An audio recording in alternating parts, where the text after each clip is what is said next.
Fica nesse vídeo até o final, porque hoje eu vou te ensinar 3 lições sobre investimentos e finanças pessoais. Sem muita enrolação, eu vou começar por uma história pessoal que aconteceu comigo lá em 2019, quando eu estava começando a investir na bolsa de valores.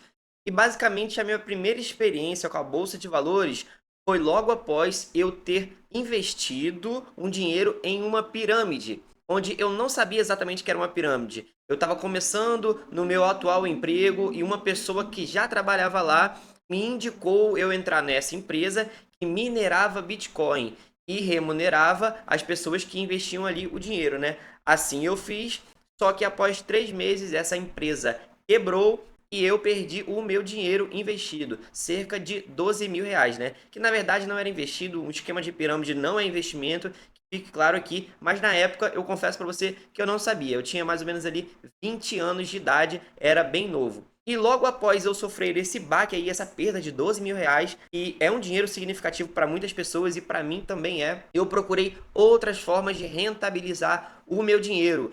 E eu fui pesquisar e estudar sobre a bolsa de valores. Só que eu cometi o erro que a maioria das pessoas cometem, que é simplesmente comprar qualquer ação a qualquer valor e achar que aquilo ali vai se multiplicar facilmente. Então, eu lembro que eu não fiz estudo algum, somente abri uma conta na corretora, que é inclusive a corretora que eu uso até hoje, a corretora Rico, é um ano que não sou patrocinado por ela. Fiz uma conta na corretora Rico e comprei algumas ações. Eu confesso que eu não me lembro exatamente quais ações eu comprei, a não ser uma. Eu lembro que eu comprei Petrobras. Essa foi uma das ações. Petro 4. Eu investi ali cerca de R$ 800 e eu lembro que passou mais ou menos um mês e aquelas ações que eu tinha de 800 caíram para R$ 600. Eu me desesperei, tirei todo o meu dinheiro e automaticamente criei um bloqueio. Mais uma vez eu estava vendo ali o meu dinheiro desvalorizar, eu perder dinheiro. Logo após eu sofrer esse baque aí, né? De 12 mil reais que eu perdi na pirâmide. Então, o que é que eu fiz? Fui estudar. Nessa época aí, já era 2020, quando eu investi na Bolsa de Valores, né? 2019 foi o caso da pirâmide. Em 2020 foi quando eu investi a primeira vez na Bolsa de Valores. Eu fui estudar logo após isso, logo após eu perder dinheiro na Bolsa de Valores. Comprei livros como Pai Rico, Pai Pobre, Os Segredos da Mente Milionária. Um livro também que me ajudou bastante foi do Mil ao Milhão Sem Cortar ao Cafezinho, do Thiago Nigro, que inclusive é o terceiro link aqui na descrição. Por que que esse livro em especial do Thiago Nigro me ajudou bastante? Porque ele é um livro técnico, só que para iniciante. Por que que eu digo técnico? Porque ele te explica o que é um CDI, o que é um IPCA, o que é um tesouro direto. Naquela altura do campeonato ali, eu não sabia nada disso. Então, isso é o básico do investimento, entende? Ou a pessoa que está iniciando, a primeira coisa que ela tem que fazer, na minha opinião, é investir sim na renda fixa. Por mais que ela já entenda que ela tem uma propensão ali a risco, a renda variável, eu acho que ela deve sim criar um colchão financeiro, uma reserva de emergência na renda fixa. E após ler aquele livro, eu tive a mudança de mindset, porque ali eu entendi o que era uma taxa Selic, eu entendi o que é um tesouro direto, eu entendi o que é um CDB. Aquele livro é muito bom, inclusive pretendo até reler de novo, porque é um livro que serve como reciclagem pra gente, até mesmo pra gente que já está há um certo tempo no mercado financeiro. Afinal de contas, uma das aplicações do Tesouro Direto, um dos títulos, que é o Tesouro IPCA, eu demorei um pouco mais de tempo para poder entender, eu confesso. Então, porque não é tão fácil assim você entender como funciona o Tesouro IPCA, que inclusive pode ser tema para outro vídeo, tá bem? Se você quer que eu faça a explicação detalhe por detalhe do que é o Tesouro IPCA, como ele funciona ao longo do tempo, marcação a mercado, deixa aqui no comentário que eu vou fazer, beleza? Mas por hora, eu queria te dizer que esse livro sim teve uma participação importante. Depois desse livro, o que eu fiz? Fui investir na renda fixa. Naquela época ali, 2020, eu investi em CDB, eu investi no Tesouro Selic, acumulei uma graninha ali até eu me sentir confiável para me reinserir no mercado de renda variável, na bolsa de valores. E qual foi o mecanismo, qual foi o tipo de aplicação que eu resolvi utilizar para poder me reinserir no mercado de renda variável? Foi os fundos imobiliários. Essa aplicação aí, os fundos imobiliários, eu sei que tem gente que desce o malho aí, fala mal mesmo, mas a verdade é que realmente ele não rende igual as ações no longo prazo. Você percebe claramente que no longo prazo ali, após 5 anos investidos, 6 anos que é o que eu tenho basicamente o mesmo valor ali em ações e fundos imobiliários, o mesmo tempo investido, você percebe que sim, as ações têm uma performance melhor, uma rentabilidade melhor. E isso é devido também à maturação do mercado. Afinal de contas, os fundos imobiliários, eles são bem recentes, salvo engano aqui, são de 2010 para cá, 2012 para cá. As ações já existem na Bolsa de Valores há muito tempo, né? Década de 50, há bastante tempo as ações já existem. Então é um mercado mais maturado. Então eu comecei pelos fundos imobiliários e eu fui ganhando confiança, porque apesar de ser um mercado de renda variável também, as cotas dos fundos imobiliários oscilam muito menos do que as cotas das ações e elas pagam dividendos recorrentemente, de forma mensal. E eu não sei se você sabia, mas os fundos imobiliários, por lei, não são obrigados a distribuir os rendimentos mensalmente. Eles são obrigados a distribuir de forma semestral. Só que, como foi criando essa cultura, todos os fundos imobiliários que vão entrando, né, vão sendo listados, eles têm por costume pagar mensalmente. Isso aí traz um conforto para o investidor. Afinal de contas, você compra a cota de fundo imobiliário hoje, mês que vem já está pingando na sua conta ali. Então traz esse conforto. Então eu fui investindo ali. Eu lembro que o primeiro fundo que eu investi foi o BCFF11, se eu não me engano, que hoje nem existe mais, né? Já fundiu e virou o BTHF11. Também investi bastante no MXRF11, que inclusive eu fiz um vídeo bem recente aqui no canal sobre 5 anos investindo no MXRF11. Valeu a pena ou não valeu? Vou deixar aqui o card para você conferir esse vídeo, beleza? Então, esse foi basicamente ali os 2 fundos imobiliários que eu investi inicialmente. E isso me trouxe mais confiança até eu me reinserir no mercado de renda variável. Então, aqui fica a primeira lição para vocês, tá? Não se envolvam com pirâmide. Ainda tem gente que sabe o que é pirâmide e mesmo assim vai lá e coloca o dinheiro. Não se envolva. Segunda lição, vai investir na bolsa de valores. Tenha uma reserva de emergência, tenha um colchão financeiro. Simplificando, tenha dinheiro investido em renda fixa, porque isso te traz segurança, beleza? Dessa forma você vai evitar fazer cagada na renda variável. Essa é a segunda lição que eu queria trazer para vocês. Fechado essa introdução aqui, esse parêntese, esse primeiro capítulo, vamos passar aqui para o segundo capítulo aqui, que é uma coisa que eu queria ensinar para vocês, que é a regra do 1%. Essa regra do 1% diz basicamente que se você tem um custo de vida de R$ 5.000, você vai ter que investir até que os seus investimentos te rendam R$ 5.000 por mês, certo? Se você fizer um cálculo como se aqueles rendimentos fossem te render 1% ao mês, 5 mil, você vai ter que ter mais ou menos aí R$ 500 mil investidos, não é? Você tendo R$ 500 mil investidos, se eles te renderem 1% ao mês, você vai ter os R$ 5.000 por mês ali, vai poder viver de renda, tá tudo certo, tá tudo beleza, morreu por aí. Certo ou errado? Errado. Existe uma coisa chamada inflação e isso tem o poder de destruir o seu patrimônio no longo prazo. Então, para você combater a inflação, você tem que reinvestir os seus dividendos de forma mensal também.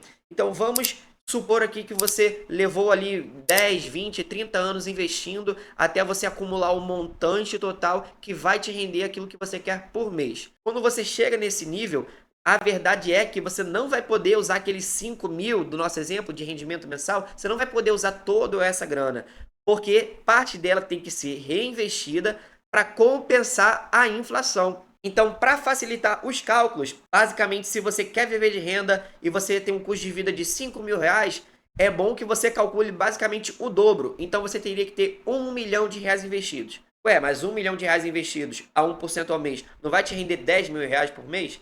Sim, só que a conta é, você usa 5 mil e reinveste 5 mil, para aquele montante continuar crescendo e o seu rendimento mensal também continuar crescendo. Vale lembrar aqui que a nossa inflação média anual aqui no Brasil é cerca de 5% ao ano. Então, basicamente, você tem que fazer essa compensação. O seu rendimento mensal tem que crescer 5% ao ano. E para o seu rendimento mensal crescer, o seu montante investido a maior tem que estar crescendo também. Não é verdade? E a terceira coisa que eu queria falar para vocês também, uma terceira lição, é evite fazer giros de carteira. O que é giro de carteira? É comprar uma ação e vender. Compra outra, vende. Passa mais um mês, não está muito bom essa ação aqui, vende, compra outra. Se você tiver o costume de ficar fazendo giro de carteira, sempre comprando e vendendo ações, a tendência é que você faça maus negócios no longo prazo, porque as ações elas só vão apresentar rentabilidade significativa no longo prazo. Então não vale a pena em janelas de meses, às vezes até anos, não vale a pena você comprar e vender essas ações, fazer esse giro. Por isso cresce a importância de você estudar antes de fazer seus aportes, para garantir que você vá investir em boas ações. Basicamente, a gente já conhece os setores que são bons na bolsa de valores: o setor bancário, o setor de energia elétrica, saneamento, telecomunicações e as seguradoras. Então, esses setores aí são setores resilientes, que existem há muito tempo, fazem parte do seu dia a dia. Afinal de contas, você tem que pagar energia elétrica, você tem que pagar a sua conta de água, sua conta de internet, não é verdade? Você faz uso do serviço bancário, muitos fazem uso dos serviços da seguradora, né? Seguro residencial, seguro de carro, que é o mais comum aí no mercado.